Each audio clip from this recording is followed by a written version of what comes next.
এবার এর একটা বিহিত আপনাকে করতেই হবে।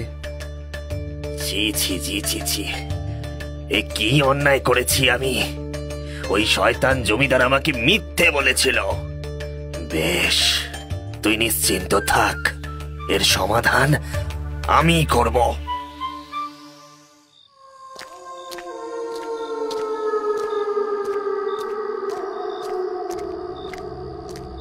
কেউ আছেন বাড়িতে? কেউ আছেন? বলুন, কে আপনি? কাকে চাই? আমি এক পথিক, একটু জল দেবেন? বড্ড তৃষ্ণা পেয়েছে। হ্যাঁ, নিশ্চয়ই। আসুন না, আসুন, ভিতরে আসুন। আহা, এসবের আবার কি প্রয়োজন ছিল? শুধু জল হলেই তো হতো।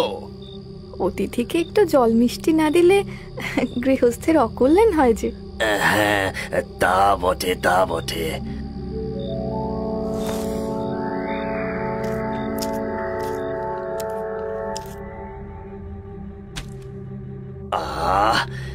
বড় তৃপ্তি পেলাম।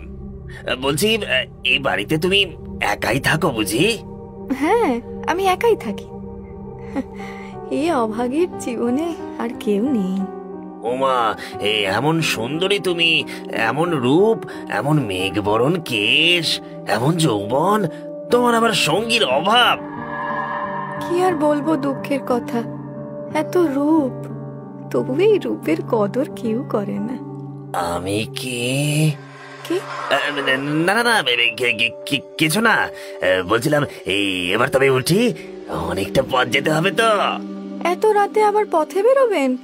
যদি কোনো বিপদ আপদ হয়, তার চেয়ে আপনি আজকে রাতটা এখানেই থেকে যান।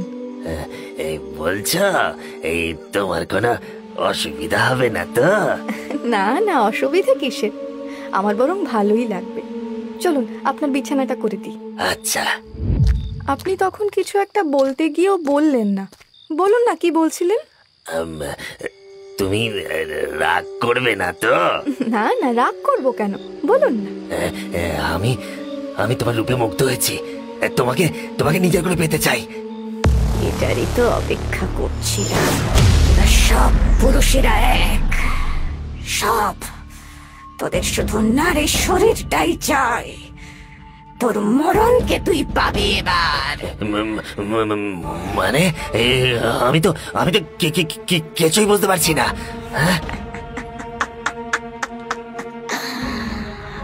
বুঝবি, বুঝবি, আমার এই মেঘ বরণ কেশি তোর মৃত্যুর কারণ হবে।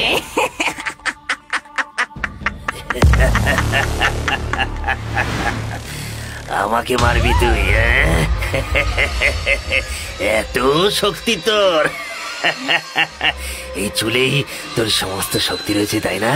হ্যাঁ, দেখ তাহলে আমি কি করি।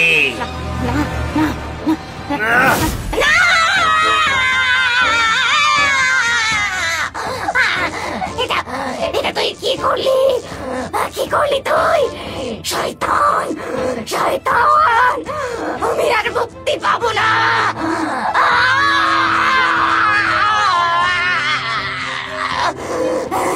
কে তুই? কে তুই?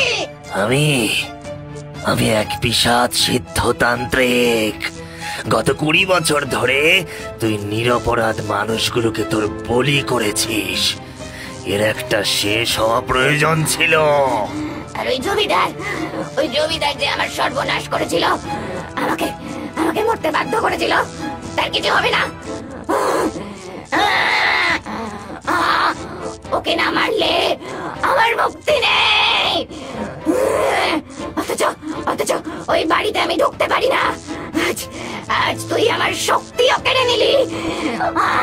শোন, তোর সাথে অন্যায় হয়েছে, সে অন্যায়ের বিচার তুই পাবি। আমি তোকে কিছুক্ষণের জন্য আমার শক্তি দিচ্ছি। যা, জমিদারের ওপর তোর প্রতিশোধ নিয়ে ফিরে আয়।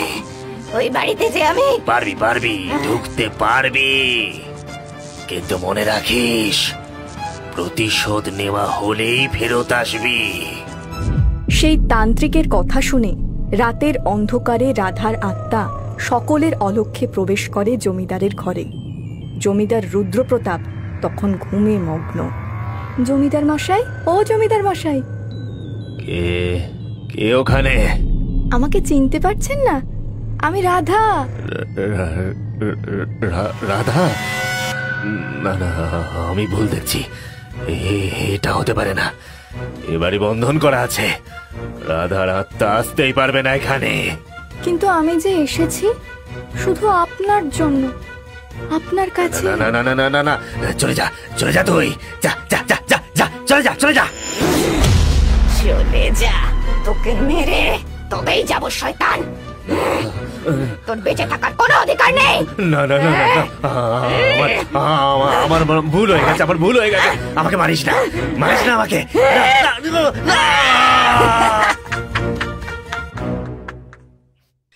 এই জমিদার মশাইয়ের এমন রহস্যজনক মৃত্যু কিভাবে হলো বলতো? ছোটি, মানে আমিও তো কিছুই বুঝতে পারছি না। আরে তান্ত্রিক বাবা, আপনি এখানে? একটা বিহিত করা প্রয়োজন ছিল যে। মানে ঠিক বুঝলাম না বাবা। ওই জমিদার আমাকে মিথ্যে বলেছিল, তাই ওর এই শাস্তি প্রাপ্য ছিল। কিন্তু আপনি কিভাবে জানলেন এত কিছু? আমি জানিয়েছি। তুই? হ্যাঁ, আমি। ধন্য, ধন্য তোকে, ধন্য। রাধার মুক্তি ঘটেছে। এবার থেকে এই গ্রাম ওই কলঙ্কিনীর অভিশাপ মুক্ত হলো। বলো বলো, জয় ভৈরব বাবার জয়, জয় ভৈরব বাবার জয়, জয় ভৈরব বাবার জয়।